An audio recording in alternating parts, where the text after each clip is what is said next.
Oh, ce nom est si merveilleux, le nom de Jésus.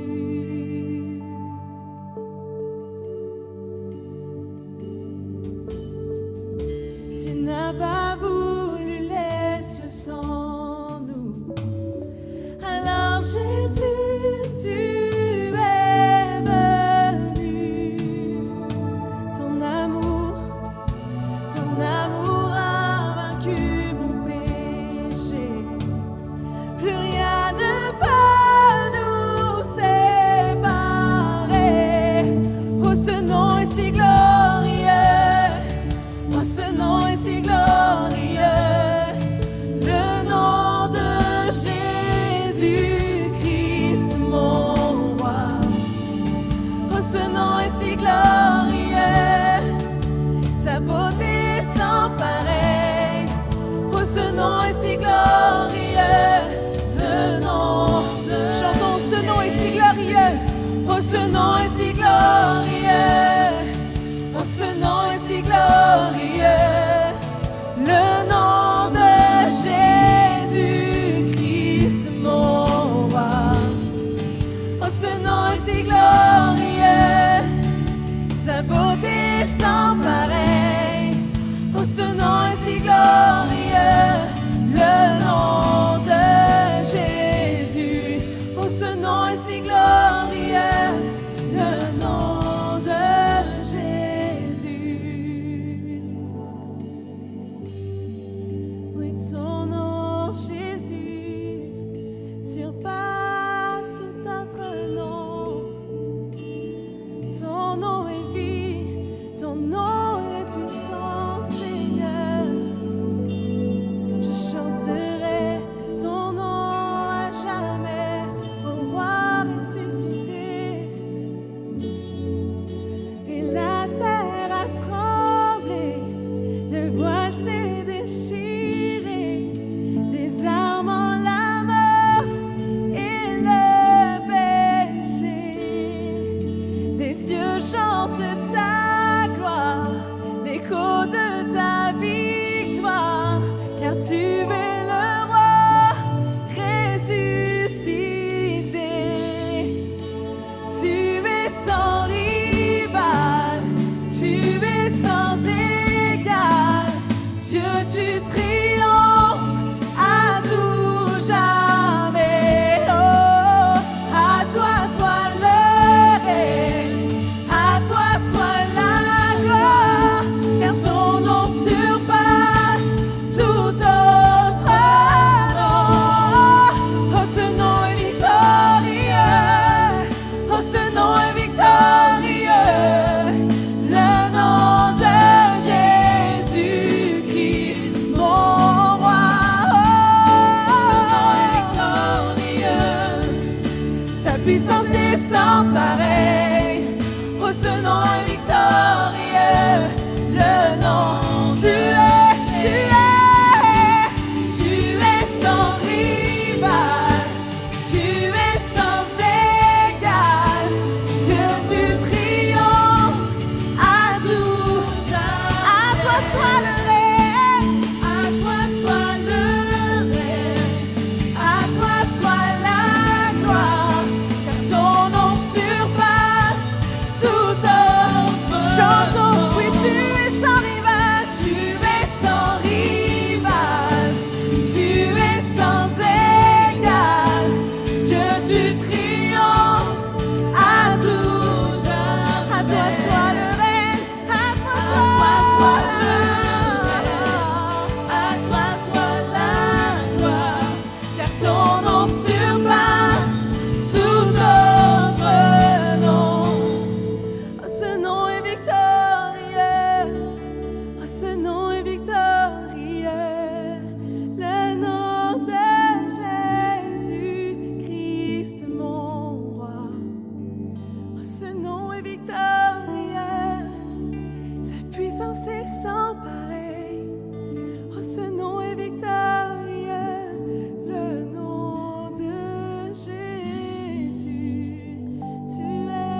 tout jamais dans ma vie, dans mes situations, dans chaque saison. Dieu, tu triomphes à tout jamais. Oh, tu es si merveilleux, Jésus. Tu es le Dieu de ma vie.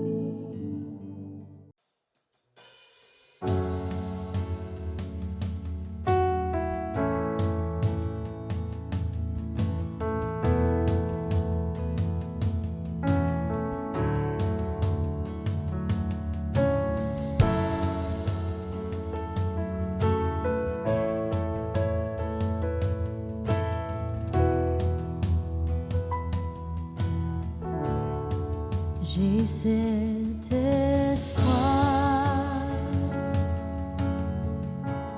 tel une encre pour mon âme. Dans la tempête, je m'appuie sur toi. Dans ton amour, toutes tes craintes disparaissent.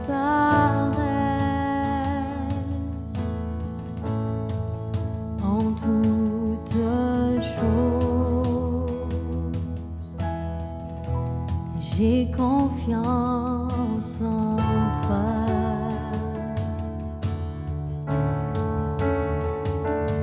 Mon espoir est assuré à la croix. Tu as tout donné, tu nous as rachetés. Et cet espoir est une encre pour mon âme, inébranlable et là.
à tous en ce dimanche 17 mai.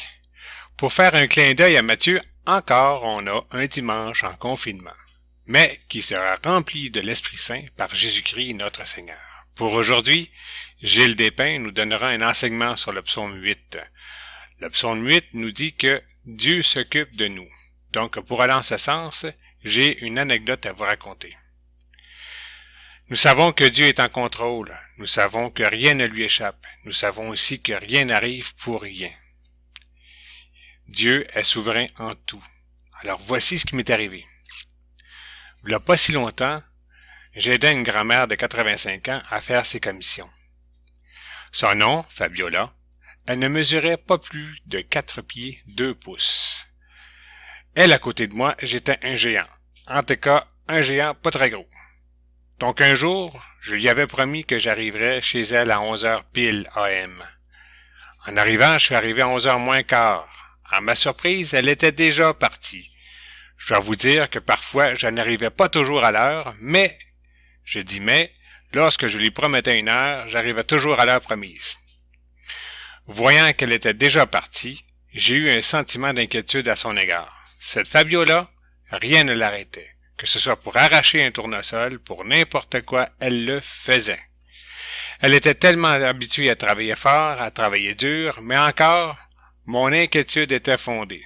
Sachant qu'elle avait toujours des montants importants dans son portefeuille, tout pouvait lui arriver. Bon, voilà que je cours à sa recherche.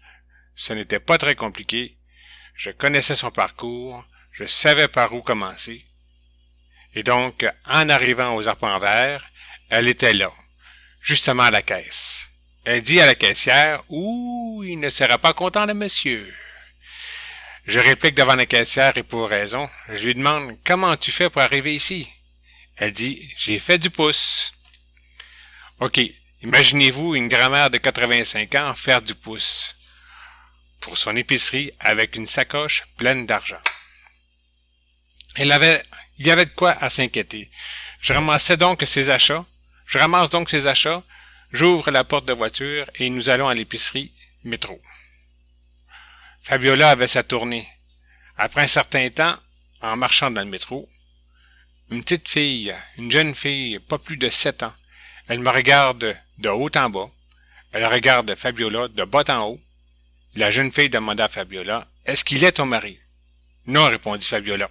« Est-ce ton garçon? » Elle répondit « Oui. » Alors la petite fillette me regarde et me dit, « Lorsque tu me souris, j'ai l'impression que tu me parles. » Bon, j'ai cette habitude de toujours sourire. J'en ai été assommé. Tout de suite, je me suis tourné vers Dieu pour dire, « Ok, j'ai compris, peu importe ce qui arrive, peu importe ce que tu voudras, peu importe ce qui arrivera à Fabiola, rien n'arrivera si je ne l'ai pas déjà permis, Dieu. Alors ne te trouble pas de rien. N'essaie pas de contrôler les événements qui arrivent.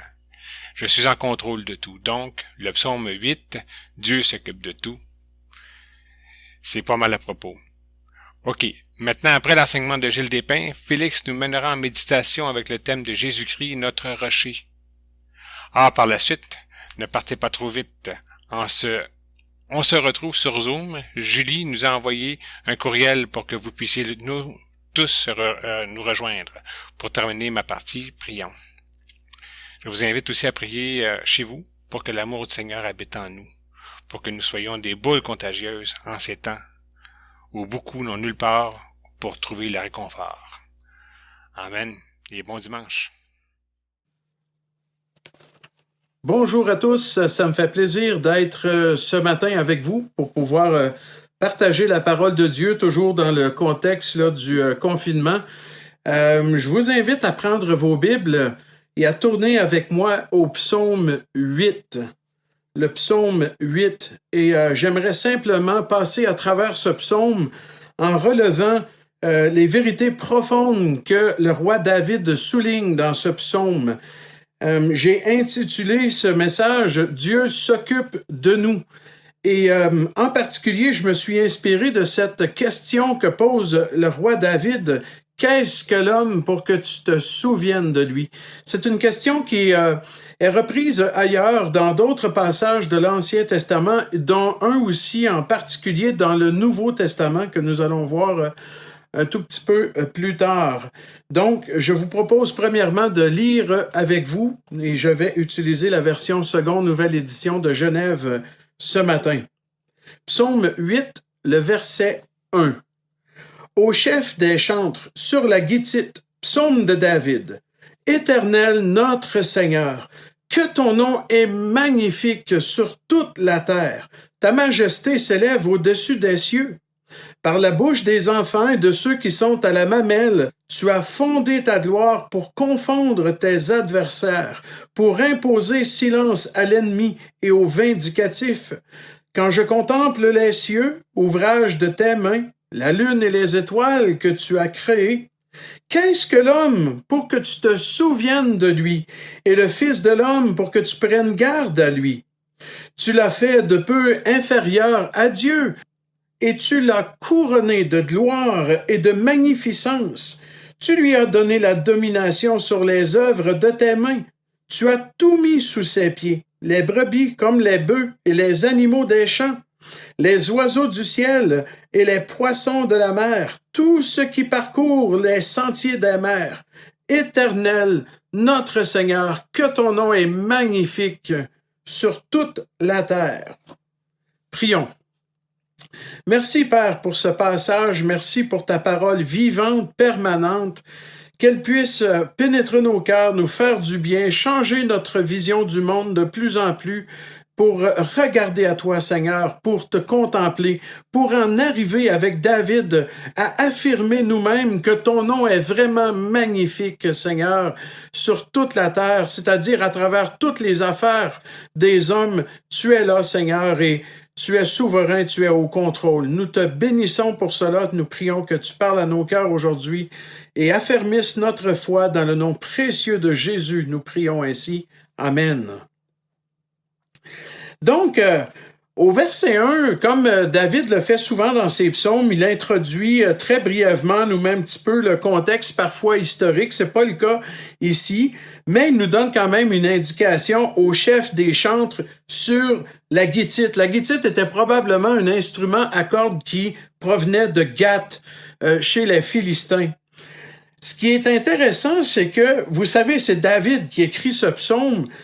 Il était un roi, et un roi certainement occupé. Puis malgré sa vie mouvementée et très occupée, David trouvait le temps d'écrire des chants pour exprimer principalement ce qu'il vit, ce qu'il croit, ce qu'il ressent, sa relation avec Dieu. Et d'une manière particulière, David trouvait le temps d'écrire des chants qui exprimaient sa confiance dans le Seigneur, malgré sa vie mouvementée et très occupée. C'est un peu ça que nous dit le verset 1. Ensuite, dans le verset 2, il dit ceci, « Éternel notre Seigneur, que ton nom est magnifique sur toute la terre. » Que ton nom est magnifique. Vous savez, l'Éternel ici, c'est la traduction du nom hébreu Yahvé ou Yahweh, selon certaines prononciations. Et ça a été très bien traduit en français par l'Éternel parce que ce nom-là, l'Éternel, reflète ce que Dieu est en lui-même. Il est l'Éternel, il est là depuis toute l'éternité. C'est Robert Olivetan, le neveu de Calvin, qui a apparemment inventé ce nom pour Dieu, la façon dont il a traduit le fameux nom en hébreu Yahvé. Donc, l'Éternel, ça reflète très très bien qui est le Seigneur. Et ce nom-là, dans l'Ancien Testament, l'Éternel, eh bien, ça fait surtout allusion au Dieu des alliances. C'est le Dieu qui fait des promesses, l'Éternel en particulier envers son peuple Israël. Et c'est à lui que David s'adresse ici, au Dieu des alliances, au Dieu des promesses. Mais, vous savez, David ne vient pas uniquement devant Dieu pour recevoir quelque chose de lui. Il ne s'adresse pas uniquement à Dieu parce que Dieu est le Dieu des alliances et des promesses. C'est vrai que Dieu fait des promesses, mais Dieu est aussi Adonai. Il est le Seigneur. Et c'est ce qu'on voit ici. Yahvé, notre Seigneur, ou l'Éternel, notre Seigneur. Et ce titre-là, Seigneur, évoque clairement la souveraineté de Dieu. Le titre Seigneur, quand il est appliqué à Dieu, c'est pour souligner que Dieu est souverain. Il est le maître de l'univers. Et c'est à lui que David s'adresse ici. C'est spécial, vous savez, que on prenne plaisir souvent à mentionner les promesses de Dieu, sa grâce, ses bienfaits, sa bonté, son amour. Et c'est des choses qu'on aime à rappeler de Dieu. Mais sa souveraineté, qu'est-ce qu'on peut en dire? Son autorité, est-ce qu'on en parle? Est-ce qu'on aime rappeler que Dieu a toute l'autorité absolue sur nous, sur nos vies? Il est pleinement souverain. Notre Dieu est Seigneur. C'est ça que David dit ici. David, 1000 ans avant Jésus-Christ, reconnaissait que Yahvé, le Dieu d'Israël, le seul vrai Dieu, le Créateur, il est le Maître souverain, il est le Seigneur, celui qui possède toute l'autorité, non seulement comme un Dieu éloigné dans le ciel, mais dans nos propres vies. Dans son propre cœur, David reconnaissait la seigneurie de Dieu. Et c'est quelque chose de magnifique aussi pour nous aujourd'hui. Le fait que Dieu est souverain signifie qu'il fait tout ce qu'il veut. Tout ce qu'il veut. Et franchement, qui peut contester avec le Seigneur? Vous savez, je me rappellerai toujours ce que M. Jean-Paul Bernet avait dit un jour, vous l'avez bien connu aussi. Il y a deux mots qui ne vont pas ensemble dans l'Écriture et que Pierre va même dire à 3 reprises. Non, Seigneur. Ce sont deux mots qui ne vont pas ensemble. Non, Seigneur. On ne peut pas dire non au Seigneur. Il est le Seigneur, il est le Maître. Mais Dieu, dans sa bonté, sa grâce, il est patient envers nous, comme il l'a été avec Pierre d'ailleurs, qui lui a dit à 3 reprises, « Non, Seigneur, vous vous rappelez dans le contexte de la nappe qui descendait du ciel avec les animaux, et Dieu lui avait dit, « Va, mange, Pierre. » Puis il avait dit, « Non, Seigneur, je mange pas ces animaux, ils sont impurs. » Bien voilà, ce sont deux mots qui ne vont pas ensemble, parce que reconnaître la seigneurie de Dieu, c'est reconnaître qu'il est souverain, qu'il fait tout ce qu'il veut et qu'il a le droit de faire tout ce qu'il veut et que personne ne peut contester avec lui. C'est Dieu qui décide. Même quand Dieu permet des choses, même quand il permet que des choses arrivent, Dieu est toujours au contrôle. Dieu est toujours souverain. Il n'y a rien qui lui échappe. Il n'y a rien qui est en dehors de son contrôle souverain. Ça peut faire peur pour certains, mais d'un autre côté, c'est tellement rassurant de savoir que Dieu est en plein contrôle. David reconnaissait ça, Éternel notre Seigneur. Et David dit que le nom de Dieu ici est magnifique sur toute la terre. Dans les Écritures, quand il est question du nom de Dieu, ça parle de Dieu lui-même, de ce que Dieu est en lui-même. Son nom, ça parle de ses attributs, c'est-à-dire tout ce qui caractérise le Seigneur. Mais son nom, c'est aussi tout ce que le Seigneur fait, toutes ses œuvres. C'est aussi son nom. C'est comme, par exemple, quand on fait des choses, puis on dit, il faut faire attention à ce qu'on fait pour ne pas briser notre nom, pour ne pas ruiner notre nom. C'est la réputation quelque part, c'est ce que nous sommes. Et David dit que le nom de Dieu, ce que Dieu est, ce que Dieu fait, c'est magnifique sur toute la terre. Peu importe ce que les hommes peuvent en dire, c'est toujours magnifique. Vous savez que la terre entière peut témoigner que Dieu est bon. Mais combien d'hommes, de femmes, combien d'êtres humains refusent de le faire? C'est pas que les hommes n'ont pas de connaissance de Dieu. Ils ont la connaissance, ils ont la création aussi qui témoigne de Dieu, ils ont la conscience qui parle dans leur cœur, mais les hommes rejettent Dieu pour toutes sortes de raisons. Probablement surtout parce qu'ils ne peuvent pas tolérer et supporter un Dieu souverain à qui ils doivent rendre compte.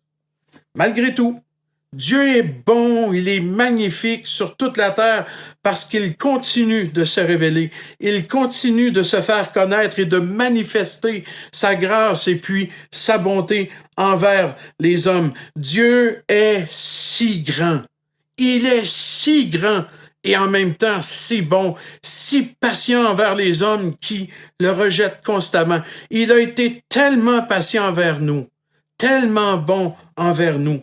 Et c'est un Dieu immense. Il est si grand. Le texte de 2 nous dit que la majesté de Dieu s'élève au-dessus des cieux.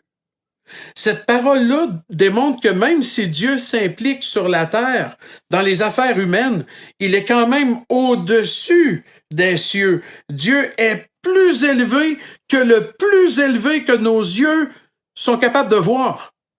Là où nous, on est capable de voir, on lève plutôt les yeux vers le ciel, puis on peut voir très loin, puis même si on utilise des télescopes ou n'importe quoi pour essayer de voir le plus loin possible, Dieu est encore plus grand.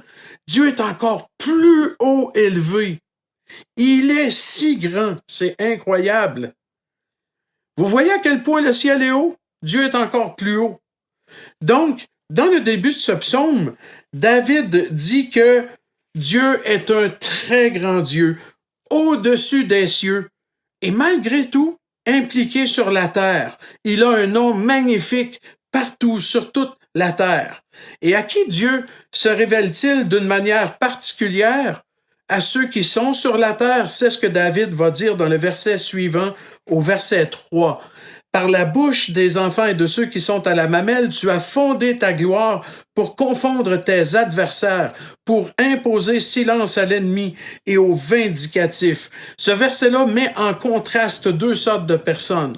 Tu as ceux qui louent Dieu pour sa grandeur, sa force, sa gloire, et tu as ceux qui cherchent à se justifier eux-mêmes. Le Seigneur Jésus lui-même a cité ce passage après son entrée triomphale à Jérusalem dans les évangiles. Il y a des enfants qui louaient le Seigneur Jésus-Christ. Hosanna au fils de David. Vous rappelez certainement ces passages. Et en même temps qu'il y avait ces enfants qui louaient le Seigneur, les chefs religieux, eux, rabrouaient le Seigneur. Tu n'entends pas ce que ces enfants-là disent. Et c'est là que Jésus a cité ce verset pour dire que c'est de la bouche des enfants que Dieu tirait la louange. Quand Dieu se révèle, vous savez, un enfant, voire même un nourrisson, c'est impressionnant là, ce que David utilise comme image. Non seulement l'enfant, mais ceux qui sont à la mamelle. C'est un bébé qu'on allaite. C'est un tout petit nourrisson, là. Eh bien, quand Dieu se révèle, même un enfant et un nourrisson a plus de discernement spirituel que des chefs religieux orgueilleux qui rejettent la grâce et la bonté de Dieu. C'est ça que David affirme ici. Oui, Dieu est magnifique sur toute la terre, il se révèle, mais les gens le rejettent. Et Dieu continue à se révéler et il tire la louange des enfants. C'est tellement impressionnant, ce verset-là. C'est pas pour rien que Jésus a aussi dit dans Matthieu 11, les versets 25 et 26, et je vais simplement vous les citer. Je cite, « Je te loue, Père, Seigneur du ciel et de la terre, de ce que tu as caché ces choses aux sages et aux intelligents, et de ce que tu les as révélées aux enfants. Oui, Père, je te loue de ce que tu l'as voulu ainsi. » Fin de la citation. C'était Matthieu 11, les versets 25 et 26. Jésus reconnaît que Dieu se révèle aux enfants et à ceux qui manifestent un cœur d'enfant. Donc, qu'est-ce qu'on a vu dans ce psaume jusqu'à maintenant? On a vu que Dieu se manifeste sur toute la terre. Bien qu'il soit au-dessus des cieux, bien qu'il soit tellement haut élevé, Dieu se manifeste partout sur la terre. Et on a vu que Dieu se révèle à qui il veut, parce qu'il est souverain. Et il se révèle particulièrement à ceux qui sont petits. Et enfants et nourrissons, je pense ici que ça nous parle de comment l'homme se voit lui-même devant Dieu, comme un petit enfant qui a besoin de lui, et non pas comme un grand orgueilleux devant le Seigneur. Et c'est d'ailleurs ce qui va amener maintenant, dans la suite du psaume, David à parler de son étonnement du fait que Dieu s'occupe de l'homme, que Dieu lui accorde son attention. David dit, c'est un Seigneur si haut élevé, si grand, si puissant, si magnifique. Comment ça se fait qu'il s'occupe de l'homme? Quand on sait que l'homme, à moins qu'il reçoive cette révélation de Dieu comme les petits-enfants, il rejette Dieu. David est tellement étonné devant ce Dieu qui s'occupe, pour ne pas dire se préoccupe de l'homme. C'est ce que nous lisons dans le verset 4. « Quand je contemple les cieux, ouvrage de tes mains, la lune et les étoiles que tu as créées. » Vous savez que David, il reconnaît que c'est Dieu qui a tout créé. David n'était certainement pas un évolutionniste, oubliez ça. C'est clair qu'il était créationniste et qu'il croyait au Dieu créateur. David, c'était un roi, c'était un homme intelligent, il n'y a aucun doute. Et pour lui, le ciel, c'était l'ouvrage de Dieu. Dans la version seconde, il est question de, je pense que c'est la main de Dieu, dans le verset 4, oui, ouvrage de tes mains. Le texte en hébreu n'utilise pas le mot yad, qui est le mot hébreu pour main, mais il utilise plutôt le mot hébreu pour doigt. Il dit, c'est l'ouvrage de tes doigts. C'est comme s'il nous disait que le ciel, qui est immense, qui est bref, un témoin de la création hallucinant, incroyablement grand, c'est juste du bout des doigts qu'il fait ça. Il est tellement grand que, voilà, c'est comme si, d'une façon imagée, bien sûr, il nous disait, il n'y a pas besoin de la main entière à l'ouvrage, que du bout des doigts, Dieu est capable de faire l'étendue des cieux. Wow! David était un homme intelligent et reconnaissait le Dieu créateur. Je pense que ça vaut la peine de s'arrêter quelques moments ici, un petit peu plus en profondeur. Ce verset-là se présente dans une forme poétique qu'on appelle le parallélisme hébraïque. Qu'est-ce que ça veut dire? C'est simple. Ça veut simplement dire qu'en hébreu, pour souligner quelque chose, pour mettre de l'accent, mettre l'emphase sur quelque chose, on va souvent répéter 2 fois la même vérité, mais on va le dire dans des mots un petit peu différents pour accentuer une vérité. Et c'est ce que David fait ici dans ce verset-là. Il va utiliser un double parallèle pour souligner la vérité sur laquelle il veut insister. Premièrement, il dit « Quand je contemple les cieux ». La ligne parallèle à cette phrase-là, c'est la lune et les étoiles. Les cieux, la lune et les étoiles. Qu'est-ce que la deuxième ligne fait? Elle précise qu'il y a dans le ciel. Dieu a fait les cieux, mais encore plus en détail, la lune et les étoiles. Donc, c'est ce qu'on appelle le parallélisme hébraïque. On met 2 lignes en parallèle pour accentuer une même vérité. Et ce qui est beau aussi, c'est que le deuxième parallèle dans ce verset 4-là, c'est « ouvrage de tes mains », donc les cieux sont l'ouvrage de tes mains, et la ligne parallèle, c'est « que tu as créé ». Donc, l'ouvrage que Dieu il a fait, c'est la création. Il a créé. Donc, David va utiliser un double parallèle pour insister sur le fait que les cieux que l'on contemple quand on lève les yeux, c'est Dieu qui les a créés. C'est lui qui les a faits. Chaque détail qu'on voit, chaque astre qui est visible, c'est Dieu qui les a mis en place. Le texte en hébreu dit « La lune et les étoiles que tu as fixées à leur place ».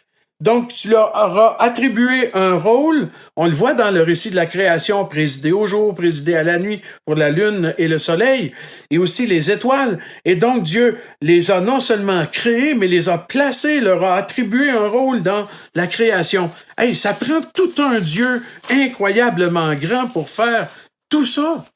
C'est magnifique, ça. Puis ça, c'est quand on parle seulement de ce qu'on voit avec les yeux ou à l'aide d'un télescope, mais on sait que c'est beaucoup plus grand que ça, l'univers. C'est immense. Et Dieu est encore beaucoup plus grand parce qu'il est le créateur de toutes ces choses. Tu sais, c'est vrai que le ciel, c'est quelque chose de remarquable. Je pense qu'il n'y a pas un chrétien qui, après sa conversion, s'est pas levé les yeux au ciel, surtout là, peu de temps après sa conversion, puis il s'est pas dit « Wow! Je connais le Dieu qui a fait tout ça. Il est si haut, si grand. » Mais rappelez-vous ce qu'on a vu tout à l'heure. Il a sa majesté au-dessus des cieux. Ça veut dire que oui, c'est gros, c'est grand, c'est immense, c'est magnifique, mais Dieu est encore plus grand et plus haut que ça. Quand on regarde le ciel aussi, on se sent tellement petit, c'est pas possible. On n'est rien, c'est si haut, c'est si grand, on est des petites fourmis, on n'est absolument rien sur cette terre. C'est hallucinant comme on est petit quand on regarde le ciel. Je crois que David aussi, il ressentait cela. Et c'est pour ça que dans le verset qui va suivre, il va poser 2 fois la même question. Encore dans un parallèle, il va poser la même question en double. Verset 5, ça nous dit ceci. « Qu'est-ce que l'homme pour que tu te souviennes de lui et le Fils de l'homme pour que tu prennes garde à lui? » David dit 2 fois la même vérité ici en utilisant un double parallèle encore une fois. Qu'est-ce que l'homme et le Fils de l'homme? C'est la même chose. Et c'est pas une différence entre, par exemple, l'homme, ce serait l'être humain, puis le Fils de l'homme, Jésus. C'est pas le cas du tout. D'ailleurs, il n'est même pas question de Jésus dans ce psaume-là, a priori. C'est un psaume qui parle de l'être humain dans la création. Mais attention, bien sûr que le psaume sera appliqué à Jésus plus tard, dans l'Épître aux Hébreux. On ira voir ce verset un peu plus tard. Mais quand David a écrit ce psaume, il ne voulait pas parler de Jésus a priori. Il voulait simplement dire, dans un parallèle hébraïque, donc en insistant sur cette vérité-là, comment ça se fait, Seigneur, que tu t'occupes de nous? C'est pas croyable. T'es si grand, t'es si haut, t'es si puissant, puis on est si petit, puis on est si mauvais, méchant, pécheur en même temps. Comment ça se fait que tu prennes soin de nous, que tu t'occupes de nous, que tu prennes garde à nous? Je pense que c'est la façon dont David avait trouvé pour exprimer son grand étonnement, c'est de répéter 2 fois cette vérité-là. Donc, les 2 expressions « homme » et « fils de l'homme » ont toutes les 2 le même sens ici. Elles parlent de l'être humain, c'est-à-dire l'homme en général. Voilà. David n'en revient pas que Dieu s'intéresse à l'homme. Surtout que David sait à quel point l'homme est mauvais, méchant, pécheur, puis il n'y avait pas à regarder bien loin, comme nous aussi d'ailleurs, c'est juste. Mais la question de David ici, elle est pratiquement rhétorique, ce qui veut dire que t'as pas besoin vraiment de répondre à la question parce que la réponse est évidente dans la question. C'est comme dire, poser la question, c'est y répondre. Ici, il dit « qu'est-ce que l'homme » ? Qu'est-ce que l'homme? Effectivement, oui. Qu'est-ce que l'homme? Si on regarde l'histoire de l'être humain dans les Écritures seulement, c'est pas joli, hein? Puis c'est la vraie histoire. C'est ça l'histoire de l'humanité. C'est assez terrible. Mais qu'est-ce que l'homme? Pour que tu te souviennes de lui, le Fils de l'homme, que tu prennes garde à lui. Il est dit ici que Dieu se souvient et puis que Dieu, parfois, il oublie. On voit ça dans les Écritures.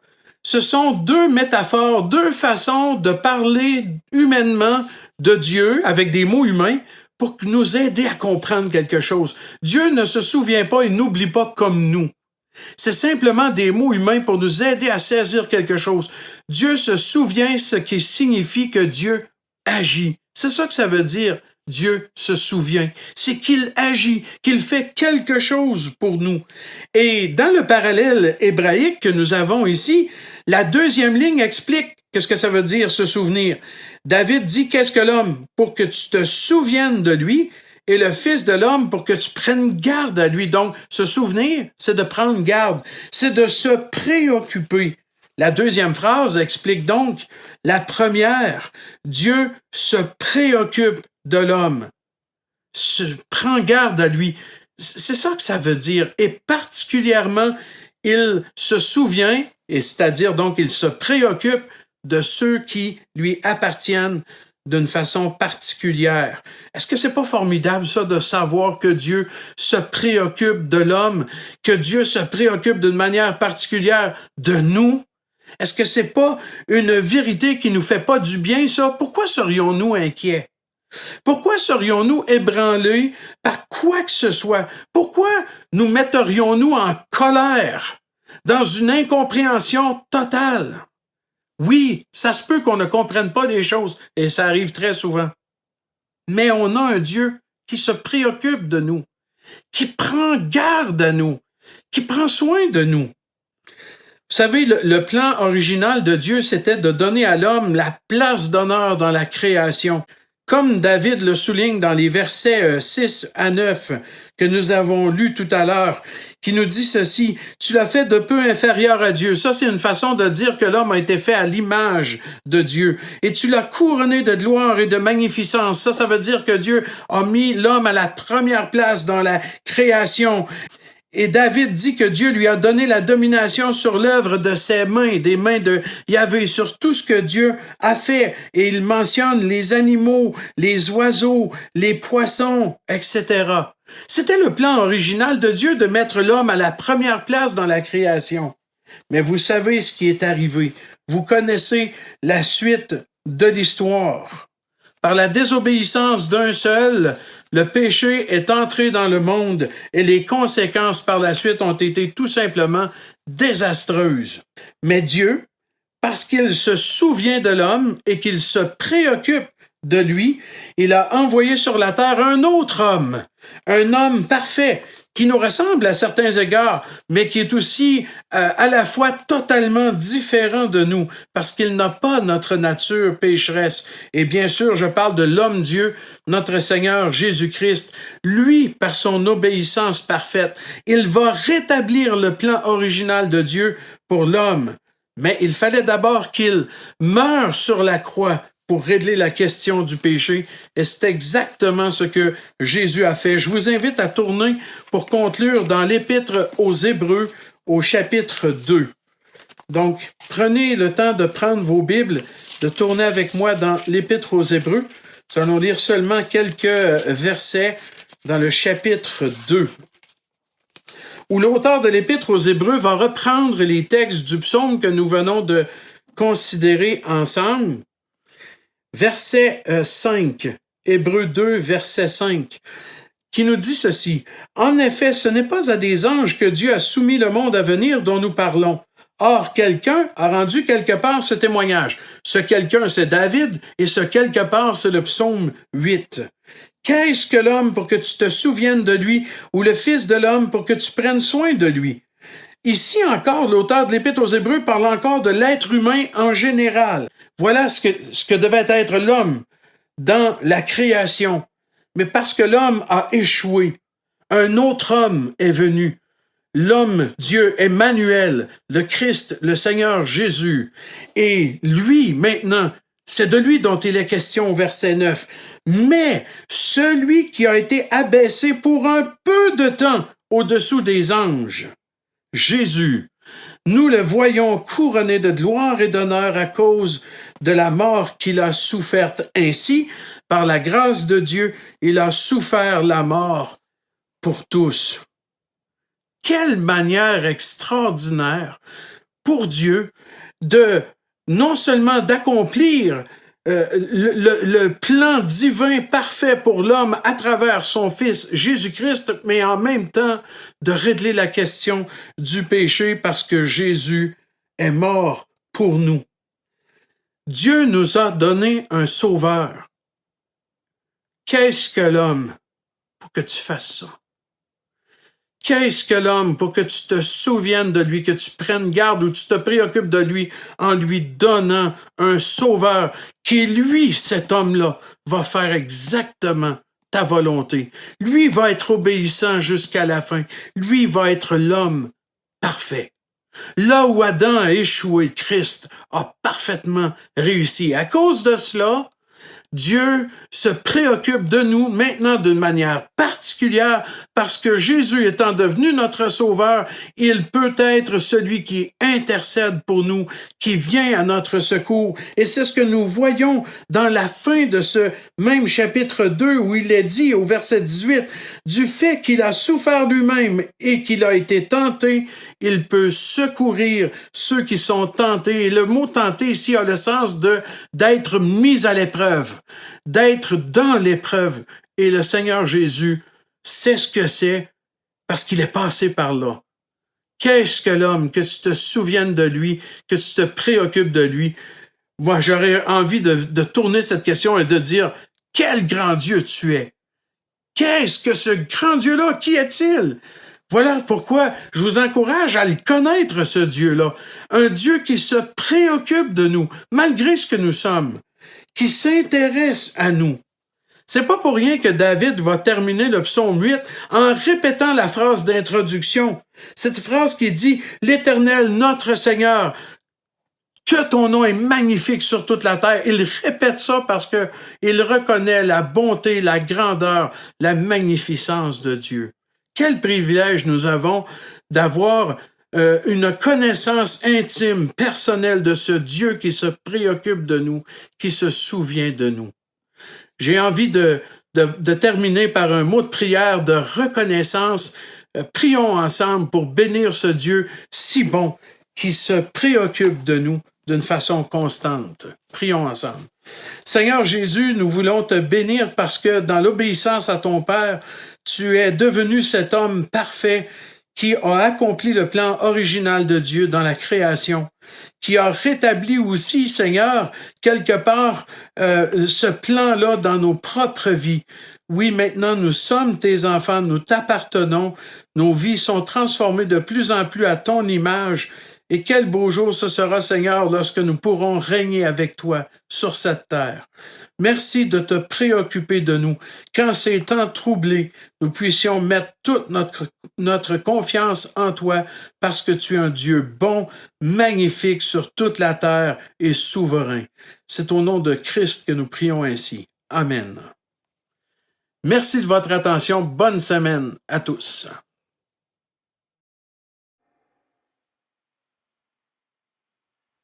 Peut-être, quelqu'un me dira, pourquoi Dieu n'a pas fait un monde parfait? Je répondrai, il l'a fait. En Éden, il n'y avait ni haine, ni problème, ni peine, ni gêne, juste une vie sereine et saine. L'homme était droit, mais a cherché des détours en effet. Pourquoi Dieu ne reprend pas tout à zéro? Il l'a fait. À cette époque, avec le péché, tous étaient noués. À part la famille de Noé, tous ont été noyés. Malgré ce fait, le fait est que les hommes ont refait des méfaits. Pourquoi Dieu n'a pas instauré une loi? Il l'a fait. Mettre à part un peuple choisi, envoyer les prophètes, il l'a fait.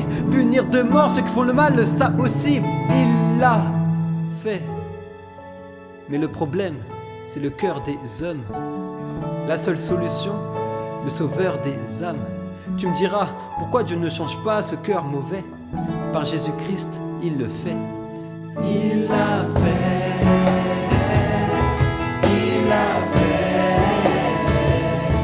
Il l'a fait.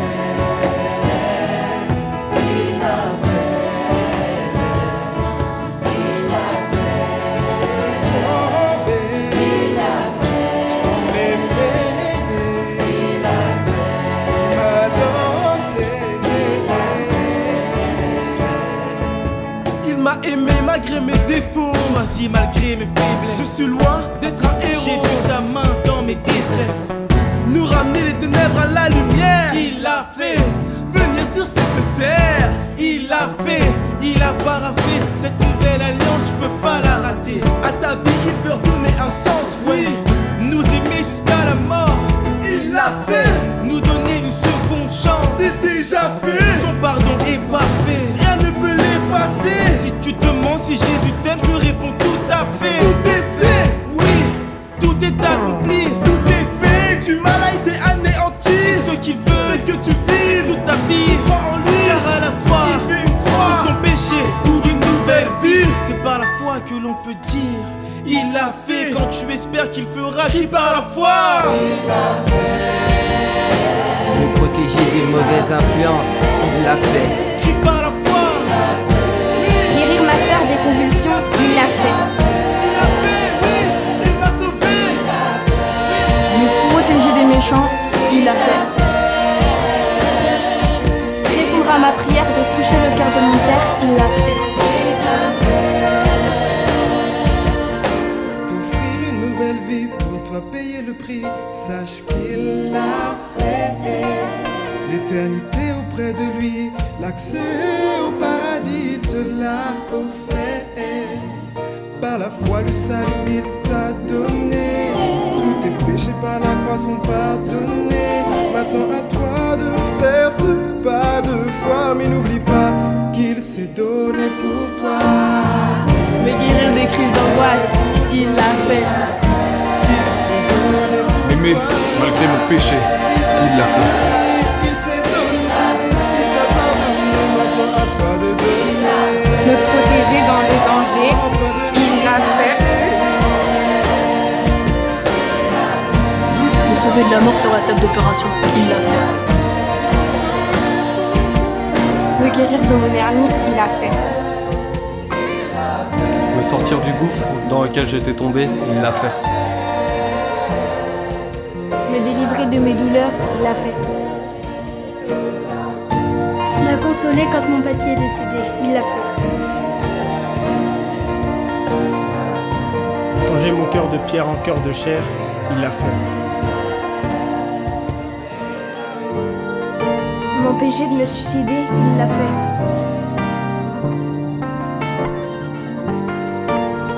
Me sortir de la solitude, il l'a fait. Me faire réussir dans mes études, il l'a fait. M'apprendre la patience, il l'a fait. Me sauver d'une maladie mortelle, il l'a fait. Me pardonner d'avoir menti, il l'a fait. Me sortir de la mutilation, il l'a fait. Me sortir d'une relation impure, il l'a fait. Faire de moi son ami intime, il l'a fait. M'aider dans l'épreuve de mon diabète, il l'a fait. Sortir ma cousine du coma, il l'a fait. Déjouer les tentations du mal, il l'a fait. Oui, il a fait de grandes choses pour nous. Mais il en fera encore pour tous. Son amour ne se finira pas. Ses bontés n'auront pas de fin. Jamais il ne nous laissera. Même dans les petites choses, il agira. Oui, pour nous, il l'a fait. Mais on peut dire encore, il fera.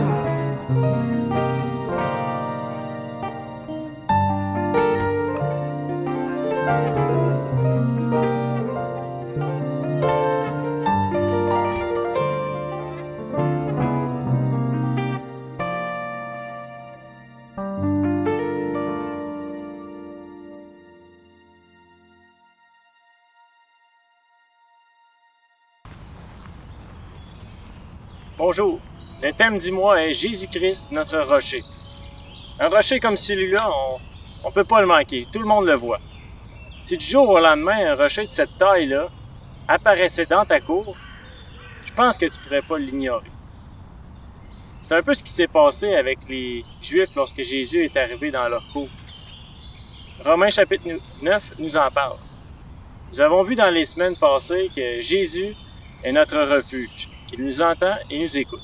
Cette semaine, nous verrons qu'il est celui vers qui l'on doit se tourner. Nous lisons dans Romains chapitre 9, versets 30 à 33. Que faut-il en conclure? Ceci. Les gens d'autres nations qui ne cherchaient pas à se rendre justes devant Dieu ont été rendus justes à ses yeux par la foi. Tandis que les membres du peuple d'Israël qui cherchaient à se rendre justes aux yeux de Dieu grâce à la loi n'ont pas atteint le but de la loi. Pourquoi? Parce qu'ils ne cherchaient pas à être agréables à Dieu par la foi. Ils pensaient l'être par leurs actions. Ils se sont heurtés à la pierre qui fait trébucher, dont parle l'Écriture. Voyez, je pose en Sion une pierre d'achoppement, un rocher de scandale. Mais celui qui croit en lui ne sera pas déçu.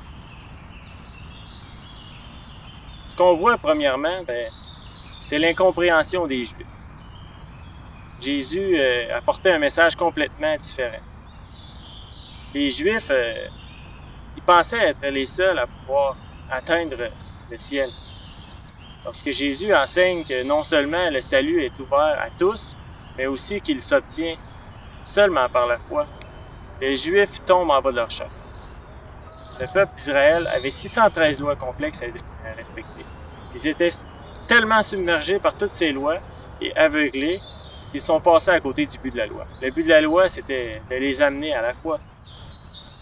C'est comme si les Juifs avaient passé toute leur vie à travailler sur leur terrassement. Ils avaient placé plein de décorations, 613 décorations, des nains jardins, des fontaines, des statuettes, un coin terrasse, un coin barbecue. Tout d'un coup, bang! Un rocher de cette taille qui tombe dans leur cour et qui écrase tout, qui anéantit le projet de leur vie. Les Juifs, c'est un peu comme ça qu'ils se sont sentis. Les Juifs s'attendaient à ce que Jésus vienne visiter leur jardin et qu'il les félicite pour leur jardin. Mais Jésus, c'est pas comme ça. C'est le rocher du scandale. Une image forte pour les gens qui, dans ce temps, étaient souvent en sandales. Ils devaient souvent se péter les pieds sur le rocher du scandale. Non, blague à part. Jésus, vraiment le rocher du scandale. Un scandale parce que toute la conception grecque nous explique qu'un Dieu ne meurt pas. Surtout pas le Dieu Tout-Puissant. Et surtout pas sur la croix. La croix qui était un symbole d'humiliation. C'était une mort sanglante. L'homme était complètement exposé et humilié. Aujourd'hui, on pourrait comparer ça à avoir un proche qui est condamné pour de la pédophilie. C'est la honte pour toute la famille assurée. Et pour le reste de ses jours, cette famille-là, malheureusement, est comme associée à ces actes horribles. Encore aujourd'hui, c'est facile de parler de Dieu et de spiritualité, mais lorsque vient le temps de parler de Jésus, les gens fuient. Pourtant, l'Épître aux Romains nous dit que Jésus est la pierre angulaire. C'est sur Jésus que nos fondements doivent être. Le verset 33 cite une prophétie dans Isaïe qui a été faite 750 ans avant l'écriture de Romains. « Voyez, je pose en Sion une pierre d'achoppement, un rocher de scandale. Sion est l'emblème de la présence et de la bénédiction de Dieu. C'est le centre névralgique d'Israël. Et c'est là que Jésus est, là où ça fait mal, là où la religion est à son plus haut niveau.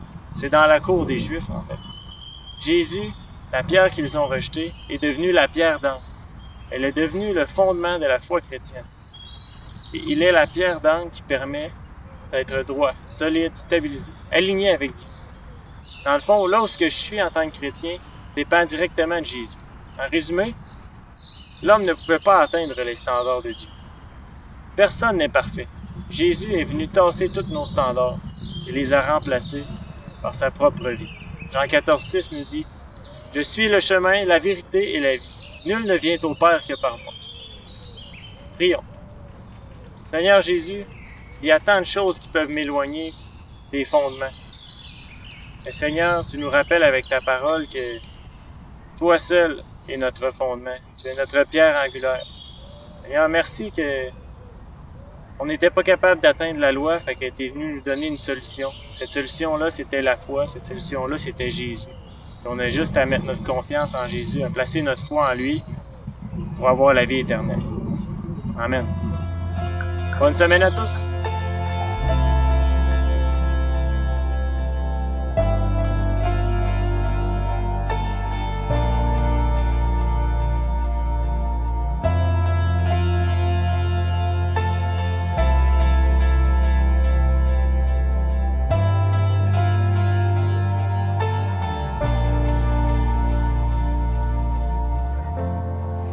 Les étoiles ont pleuré, le soleil s'est voilé, car le sauveur du monde était tombé. Son corps sur une croix, son sang versé pour moi, sur ses épaules le poids de nos péchés.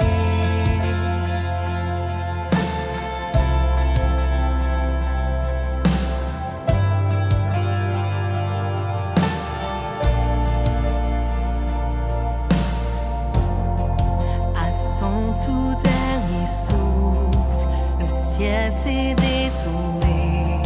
Le Fils de Dieu gisait dans les ténèbres. Une guerre dans le tombeau, livrée contre la mort, pour terrasser l'enfer à jamais. Alors la terre trembla, la pierre fut roulée, l'amour parfait n'a pu être vaincu. Mort, où est ton pouvoir? Le roi ressuscité a remporté la victoire. À jamais il est glorifié, à jamais il est élevé, à jamais ressuscité. Il est vivant, il est vivant. Alors la terre trembla, la pierre fut roulée, l'amour parfait n'a pu être vaincu. Mort, où est ton pouvoir?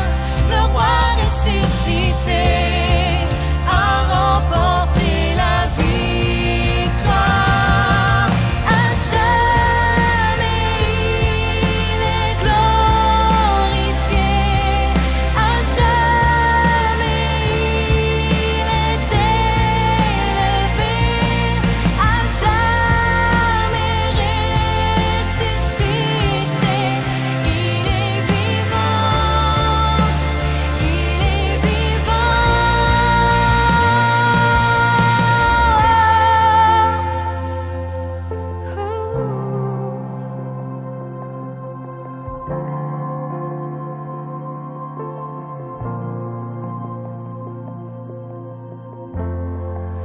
Chantons Alléluia, chantons Alléluia, chantons Alléluia, l'agneau a triomphé.